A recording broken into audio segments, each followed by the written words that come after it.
Calcul d'une intégrale en modifiant son expression. Soit petit f, la fonction définie sur l'ensemble des réels privés de moins 1 et de 1 par f de x est égale à 4x au carré sur x carré moins 1. Première question, on me demande de déterminer trois réels a, b et c, tels que pour tout x appartenant à l'ensemble des réels privés de moins 1 et de 1, f de x est égal à a plus b sur x moins 1 plus c sur x plus 1. Et deuxième question, on me demande de calculer grand I qui est égal à l'intégrale de 2 à 3 de f de x dx. Première question, on me demande de déterminer trois réels a, b et c tels que pour tout x appartenant à l'ensemble des réels privés de moins 1 et de 1, f de x est égal à a plus b sur x moins 1 plus c sur x plus 1. Et ici, on me rappelle f qui est défini sur l'ensemble des réels privés de moins 1 et de 1, et f de x est égal à 4x carré sur x carré moins 1. Alors ici, on me demande de déterminer trois réels tels que f de x s'écrivent comme ça. J'imagine que je vais procéder par identification. Donc soit je pars de cette forme-là en la transformant en essayant d'arriver à cette forme-là, soit je pars de celle-ci pour arriver à celle-là.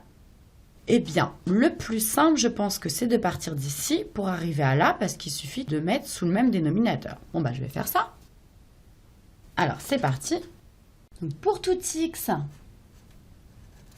appartenant à l'ensemble des réels privés des valeurs moins 1 et 1, donc a plus b sur x moins 1 plus c sur x plus 1. Alors ici, pour arriver donc à cette forme-là, je vais mettre sous le même dénominateur. Je remarque l'identité remarquable qui est x plus 1 facteur de x moins 1 est égal à x au carré moins 1, et donc là c'est bien le dénominateur. Donc ici, je vais multiplier par x au carré moins 1. Ici, qu'est-ce qui me manque? Le x plus 1. Donc, ça me fait b facteur de x plus 1. Et plus c, qu'est-ce qui me manque? Le x moins 1. Sur x au carré moins 1. Alors maintenant, je vais développer. Donc, je réécris le début de mon équation. Donc ici, si je développe, ça me donne ax au carré moins a plus bx plus b, plus cx, moins c. Et donc en bas, j'ai le même dénominateur, x au carré, moins 1. Pour travailler par identification, il faut que j'ordonne ici les termes suivant les coefficients de x au carré, x et les réels. Donc ça me donne a plus b sur x moins 1, plus c sur x plus 1, est égal. Alors, dx au carré, je vois que j'ai juste le coefficient a. Pour x, eh bien, je vois que j'ai b plus c, facteur de x. Et le réel, eh bien, je vois que j'ai moins a plus b moins c. Hop, sur x au carré moins 1. Et ça, on me dit que c'est égal à f de x. Donc, c'est égal à f de x. Si et seulement si, donc là je vais pouvoir faire un petit système, je vais faire un petit peu de place.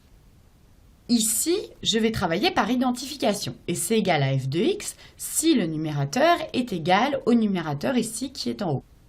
Je vais noter, donc on va mettre 4x au carré, les deux numérateurs sont égaux, si et seulement si.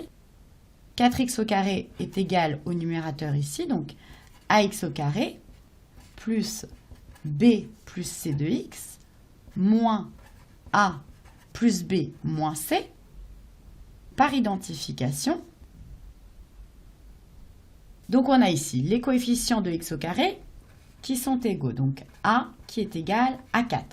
Les coefficients de x qui sont égaux. Alors ici, vu que je n'ai pas de x, ça veut dire que le coefficient c'est 0. Donc ça veut dire que b plus c est égal à 0. Et ici, c'est pareil, je n'ai pas de réel. Donc ça veut dire ici que moins a plus b moins c vaut 0. Voilà, donc là, j'ai trouvé mon petit système. Donc à chaque fois, je dois bien réécrire les 3 lignes, même si par exemple la première ligne, j'ai déjà trouvé le résultat. Je continue de l'écrire. Donc A est égal à 4. B est égal à moins C. Et ici, eh bien, j'ai moins C qui est égal à, si je passe le A de l'autre côté, ça me fait plus A, donc 4, moins B. Hop. Donc ça équivaut à A est égal à 4. Ici, j'ai toujours B qui vaut moins C. Et ici, si je multiplie tout par moins 1 pour avoir plus C, donc ça va me faire C est égal à moins 4 plus B. Et B, c'est égal à moins C. Hop. Donc je continue mon petit système. A est égal à 4, B est égal à moins C. Ici, le C, je le passe de l'autre côté, ça me fait 2C. Et si je repasse le 2 de l'autre côté, ça me fait C égale moins 2. Donc là, j'ai presque terminé. Ce qui équivaut à 4, C qui vaut moins 2, et B, donc, ça vaut moins C, donc moins 2, ça fait B, qui est égal à 2. J'ai donc trouvé ma solution. Pour tout x appartenant à l'ensemble des réels privés des valeurs moins 1 et 1, je peux donc écrire que f de x, je peux changer maintenant, est égal à A, donc c'est-à-dire à 4, plus B, c'est-à-dire 2 sur x moins 1, plus C, c'est-à-dire moins 2 sur x plus 1. Donc je peux souligner ma solution, c'est-à-dire mon système, A égale 4, B égale 2 et C égale moins 2, et du coup, la nouvelle expression de f de x. Je vérifie ma solution, et j'ai bien A égale 4, B égale 2 et C égale moins 2. Deuxièmement, on me demande de calculer grand I qui est l'intégrale de 2 à 3 de f de x dx. Alors, pour calculer une intégrale, je sais qu'il faut que je trouve une primitive grand F de petit f, et après que je fasse la différence de la primitive en 3 et après en 2. Ici, f de x, on m'avait donné deux formes de f de x. Je vais les renoter ces deux formes pour choisir la plus intéressante pour la primitiver. Donc j'avais pour tout x appartenant à l'intervalle R privé de moins 1 et de 1. J'avais donc dans l'énoncé f de x qui était égal à 4x au carré sur x au carré moins 1. Et d'après la question 1, j'avais aussi trouvé que f de x était égal à 4 plus 2 sur x moins 1 moins 2 sur x plus 1. Quelle est la forme la plus intéressante, la plus facile à primitiver? Donc ici, j'ai du x carré et du x carré. Donc ça va être du u. Donc si là, j'ai du u de x. Si je dérive, eh bien, le carré, ça va me donner une forme de x. Et là, c'est pareil, je vois que j'ai du carré. Donc ici, je ne dois pas avoir de la forme u' sur u. Ça va peut-être être un peu compliqué. Par contre, ici, je vois qu'est-ce que j'ai. Bon, 4, ça, c'est pas compliqué à primitiver. Ici, j'ai quelque chose de la forme 1 sur u. Alors, si je pose u de x qui vaut x moins 1, je vais avoir u' de x qui vaut 1. Donc ici, je vais avoir quelque chose de la forme de u' sur u. Et ici, c'est pareil. Si je pose v de x qui est égal à x plus 1, donc v' de x qui est égal à 1, je vais aussi avoir quelque chose de la forme v' sur v. Eh bien ça me rappelle quelque chose, donc je pense que je vais pouvoir primitiver. Donc je vais choisir cette forme-là. Alors c'est parti, donc j'ai grand I est égal à intégrale de 2 à 3, donc je choisis cette forme, 4 plus 2 sur x moins 1, moins 2 sur x plus 1, et attention, il ne faut surtout pas que j'oublie mon dx, sinon c'est faux. Alors, donc ici, j'ai vu, j'ai 2 fois U' sur U. Et ici, j'ai moins 2 fois V' sur V. Eh bien, je vais prendre mon petit tableau de primitifs composés. Dans la première colonne, j'ai donc les fonctions petit f de x et dans la seconde, les primitives correspondantes. Alors, moi, j'ai cherché U' sur U. Ah ben là, voilà. Donc, une primitive de U' sur U, c'est ln de U de x si U de x est strictement positif et ln de moins U de x si U de x est strictement négatif. Bon, bah c'est parti, je vais noter tout ça. Donc, une primitive de U' sur U est ln de valeur absolue de U. Alors, il ne faut pas oublier surtout la valeur absolue de U, parce que si je ne mets pas la valeur absolue, ben, je peux trouver quelque chose de négatif et là, ça ne fonctionnera plus. Alors, c'est parti. I. Donc, alors, si je donne une primitive de 4, eh bien, c'est 4x. OK. Donc là, j'ai vu que c'était de la forme U' sur U avec un 2 devant. Donc, je garde le 2. Et donc, une primitive de U' sur U, c'est ln de valeur absolue de U. Et ici, U, c'est x-1. Donc, ça me donne 2 ln de valeur absolue de x-1 moins 2. Donc là, c'est pareil, V' sur V. Ça va me donner ln de valeur absolue de V. Donc, ça me donne moins 2 ln de valeur absolue de V. C'était x plus 1. Hop. Et je remets bien mes bornes. Ici, 3 et 2.